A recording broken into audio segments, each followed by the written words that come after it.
今日はこれからサスケのシェルターの上の水を取り替えようと思ったんですけど、サスケがなんだか機嫌が悪いみたい。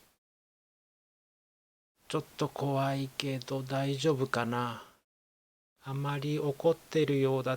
今日はちょっと後にしましょう。水取り替えは後にするね。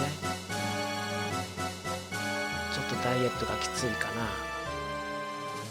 頑張ろうね、サスケ。